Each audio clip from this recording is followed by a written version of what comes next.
Question number 5 है कि let f x is equal to maximum of sine mod x and cos x. ये आपके function define है और एक्स गिवन है रेंज एक्स की -3π/2 टू 3π/2, ठीक है।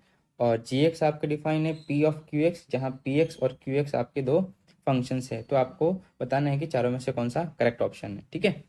तो पहला पूछा है कि जो फंक्शन है is not differentiable eight 2 point. तो फंक्शन एफ एक्स जो है, अगर आपको इसका ग्राफ बनाना आता है तो डायरेक्ट आप ग्राफ से इसको सॉल्व कर सकते हैं। तो ग्राफ बनाते हैं। ग्राफ किसका बनाना है? साइन मॉड एक्स का और मॉड कॉस एक्स का combine, maximum of sine mod x और मॉड कॉस एक्स का आपको ग्राफ बनाना है। तो ग्राफ देखो, ये रहा कि जो रेड वाला है वो आपके साइन एक्स का ग्राफ है।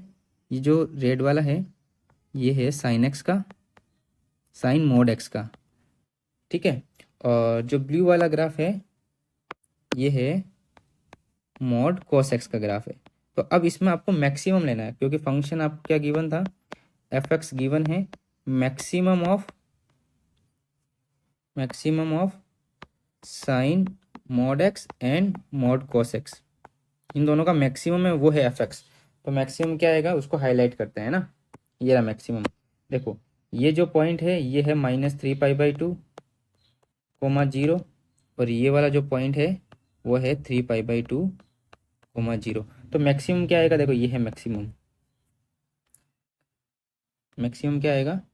ये वाला पार्टीशन जो है ये मैक्सिमम है, देखो। और यहाँ पर ये एक पॉइंट आया, यहाँ वर्टेक्स बन रहा है, ये वाला एक मैक्सिमम है। ऊपर वाला पूरा पार्टीशन आपको लेना है। ये मैक्सिमम, ये मैक्सिमम, इन दोनों में मतलब जो मैक्सिमम है ऊपर ग्राफ है उसको आपको कंसिडर करना है। ये पूरा मैक्सिमम हो गया। कहाँ से कहाँ तक लेना? -3π/2 से π/2। ये जो हाईलाइट किया ये आपके मैक्सिमम हो गया। अब कहाँ कहाँ पर वर्टेक्स बन रहे हैं? कितने वर्टेक्स है? मेरा 1, 2, 3 एंड 4। यानी कि फंक्शन जो है, जो हमारा एफ एक्स है, जो हमारा एफ एक्स है is not differentiable, not differentiable eight 4 point. 4 point पे आपके डिफरेंशिएबल नहीं है। -3π/2 से 3π/2 के बीच में 4 ऐसे पॉइंट है जहाँ पर फंक्शन डिफरेंशिएबल नहीं है, ठीक है। तो ये बोल रहा है कि 2 पॉइंट्स पे, तो ये गलत हो गया है ना। अब है कि function is not continuous at π/2 and -π/2। साफ दिख रहा है कि जो फंक्शन है पूरा कंटिन्यूस है। देखो यहाँ से यहाँ तक पूरा कंटिन्यूस है, ये पूरा कंटिन्यूस है, कहीं भी फंक्शन जो है ब्रेक नहीं हो रहा। इसका मतलब फंक्शन फॉर ऑल आपके देख लो कंटिन्यूस है, for all x belongs to R के लिए। तो यहाँ हम लिख सकते हैं कि फंक्शन है is continuous for all x belongs to R के लिए। ये दोनों चीज़ें हमें कैसे मालूम चली? फ्रॉम ग्राफ से, ठीक है। तो डिफरेंशिएबिलिटी में अगर ग्राफ पॉसिबल है फंक्शन का बनाना, सीधा ग्राफ बनाओ, जहाँ वर्टेक्स बन रहा है वो वहाँ पर आपके फंक्शन डिफरेंशिएबल नहीं होगा। तो फ्रॉम ग्राफ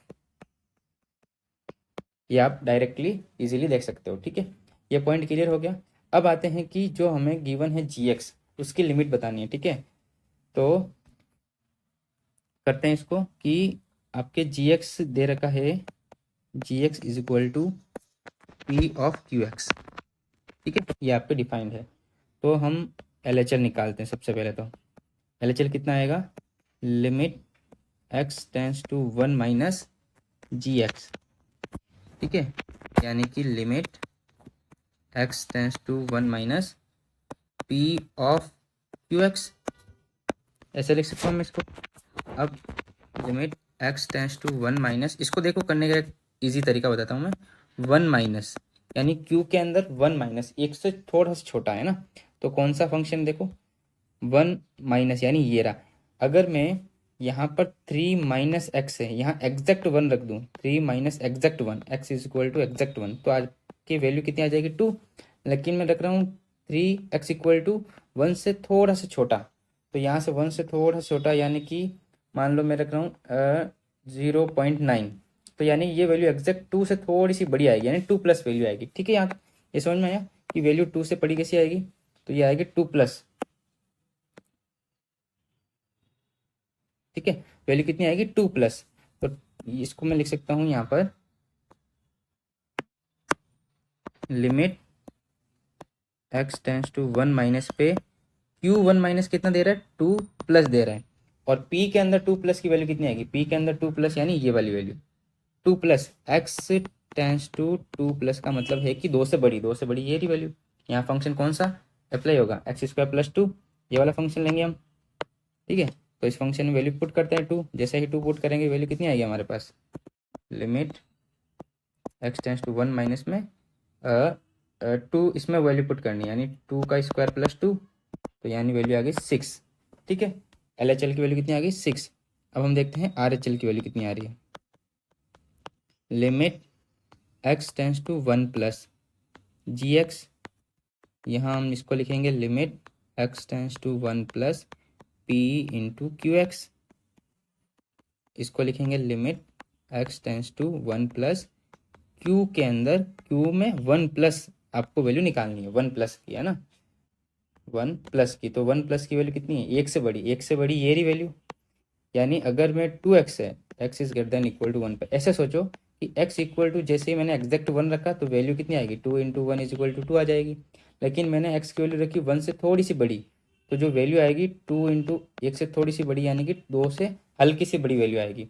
ठीक है, तो इसको मैं लिख सकता हूँ यहाँ पर कि limit x tends to 1 plus p into 2 plus, और p 2 प्लस अभी निकाला था कितना है 6, तो दोनों जो लिमिट है इक्वल टू आ गई, यानी कि limit x tends to 1 minus g x जो है इज इक्वल टू कितना आ गया, limit x tends to 1 plus g x, और इन दोनों की वैल्यू इक्वल टू कितनी आई 6।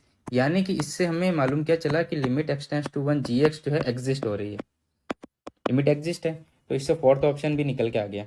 ये बोल रहा है कि लिमिट डज नॉट एग्जिस्ट, ये रॉन्ग हो गया, ये करेक्ट ऑप्शन है, ये आपके गलत हो गया, ये भी गलत हो गया, तो option number c is correct.